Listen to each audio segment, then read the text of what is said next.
নমস্কার, ময়দান আপডেটে সবাইকে স্বাগত জানাই। আপনাদের সঙ্গে রয়েছি আমি সৌরভ, আর এই মুহূর্তে আমাদের সঙ্গে রয়েছে কালিঘাট স্পোর্টস লাভার্স অ্যাসোসিয়েশনের এবছরের গোলকিপার রমিত যাদব। ও আসানসোলের ছেলে এবং বেশ কয়েক বছর হয়ে গেল কিন্তু কলকাতা ময়দানে খেলছে। আমাদের সঙ্গে রয়েছে Ramit. Welcome to Maidan update. তো তোমার কাছে প্রথমেই জানতে চাইবো, এবছর কালিঘাট স্পোর্টস লাভার্স অ্যাসোসিয়েশনে জয়েন করেছো, এবছরের ব্যাপারে জানতে চাইবো। তবে তোমার ফুটবল কেরিয়ার জার্নি কবে থেকে কিভাবে শুরু হয়েছিল সেই বিষয়ে যদি একটু বলো। আমার ফুটবল ক্যারিয়ার জার্নি শুরু হয়েছিল আমার পাড়ার মাঠে। সুমনদা বলে একজন ছিলেন, তারপরে আমাদের উত্তম স্যার আসানসোল ভিলেজের, ওইখান দিয়ে খেলে, তারপরে জি বাংলা খেলে, ওইখান দিয়ে আমাকে দেবরাজ স্যার ডাকেন। আমি প্র্যাকটিস করি পার্থ স্যারের আন্ডার 18 আই লিগ ইউনাইটেড হয়ে।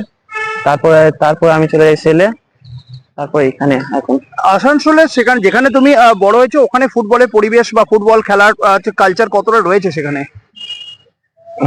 প্লেয়ার দেখুন, ওইখানে আগে তোমার প্লেয়াররা ছিল আগে, কিন্তু এখনো আছে। এখনো আমাদের আসানসোল থেকে আছে, সায়ন আছে, আমিল আছে, বিপ্লব দা, অনেক প্লেয়ার আছে। অনেক এখন সবাই উঠছে, ভালো ভালো প্লেয়ার আসছে। তো এখন আগে থেকে অনেক আছে, সাপোর্টও আছে। উত্তম স্যার আছেন, আমাদের একটা দাদা আছে বাবাইদা, উনি আছেন, অনেক সাপোর্ট করছে। তাই জন্য ওইখানকার ছেলেরাও এখন কলকাতা মাঠে খেলতে পারছে। ফুটবলের প্রথম শেখা মানে একাডেমি, মানে কোনো একাডেমি বা কোচ কে কে ছিলেন বা একাডেমি কি ছিল সে যদি বলো। আমার প্রথম কোচ হলেন সুমন দা অ্যান্ড উত্তম স্যার, অনিল। কোন অনিল দা, একাডেমির সঙ্গে যুক্ত ছিলেন? হ্যাঁ, Asansol football village, Asansol village FC. আচ্ছা, তারপর কলকাতা ময়দানে কবে প্রথম যে এসেছিলে? আমি কলকাতা মাঠে এসেছিলাম তোমার সেই জি বাংলা টাইমে এসেছিলাম। কত তারপরে সালে সেটা?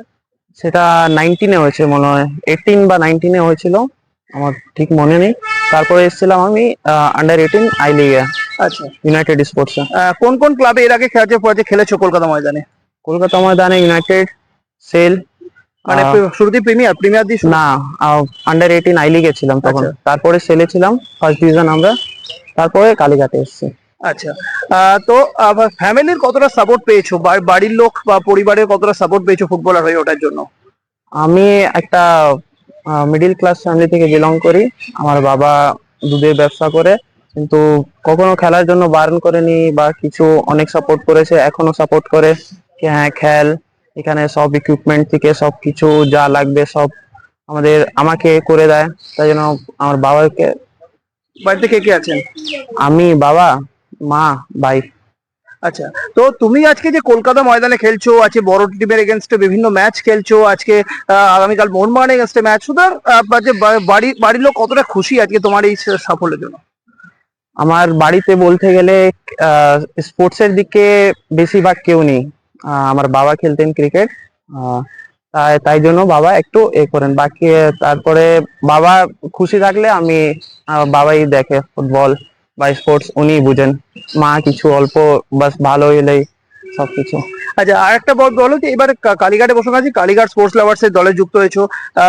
ইতিমধ্যে দুটো ম্যাচ হয়েছে, এখন অব্দি 1 পয়েন্ট এসছে, খুব একটা এখন অব্দি ভালো ফর্মে নেই দল। কালকে মোহনবাগানের বড় টিমের এগেনস্টে ম্যাচ, কি মনে হচ্ছে দলের এই মুহূর্তে? লাস্ট যেটা চলে গেছে সেটার নিয়ে তো কথা বললে আর কিছু হবে না। তো আমরা আগে ফরওয়ার্ড দেখছি, কি আমরা কি ভালো করতে পারি আর আমরা কোথায় দিয়ে পয়েন্ট আর্ন করতে পারি, ওইটাই আমরা টার্গেট রেখেছি। ওইটা আমরা সাকসেস করব, এটাই আমাদের কোচ বলেছে, সুরেশ দা বলেছে, সবাই বলেছে, যেটা আমাদের প্ল্যান হচ্ছে খেলা নিয়ে পয়েন্ট আর্ন করা। তাই না? তোমার নিজের লক্ষ্য কি এবছর কলকাতা লিগে? নিজের নিজের ড্রিম কি রয়েছে, মানে নিজেকে কিভাবে তৈরি করতে চাইছো? এবছর আমি তো একটা বড় ইনজুরি থেকে ফিরলাম। আহ, এই বছর লাস্ট ইয়ার অফ ইনজুরির জন্য বসে গেছিলাম। এই বছর টার্গেট আছে কলকাতা লিগে ভালো পারফরমেন্স করে কোনো ভালো টিম বাংলা হয়ে খেলার ইচ্ছা আছে। আহ, আচ্ছা, যদি কালকে যদি প্লেইং ইলেভেনে তুমি যদি প্রথম প্লেইং ইলেভেনে যদি মাঠে নামো, প্রতিপক্ষ দলের বিরুদ্ধে বা মোহনবাগানের মতো দলের বিরুদ্ধে বলতে গেলে কালীঘাটকে বাঁচাতে হবে, কতটা চ্যালেঞ্জিং থাকবে ব্যাপারটা? এটা যদি আমাকে প্লেইং ইলেভেন রাখে, এটা আমার খুব ভালো। আর আমি আমার টিমের জন্য, কালীঘাট স্পোর্টস ক্লাবের জন্য আমি নিজের 100% দিব। আচ্ছা, একটু তোমার বিষয় আছে, তোমার পছন্দের ফুটবলার কে? মানে তোমার যে যে প্লেয়ারকে দেখে তুমি অনুসরণ করো বা তোমার লক্ষ্য?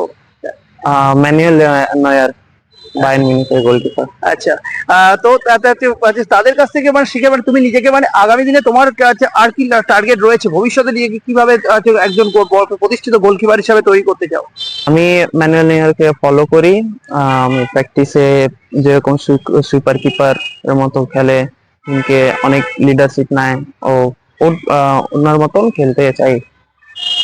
তো মানে সেগুলো ফলো করে নিজেকে বা যে এক ফিউচারে সকলেই তো ড্রিম থাকে ইন্ডিয়া খেলা, আইএসএল খেলা।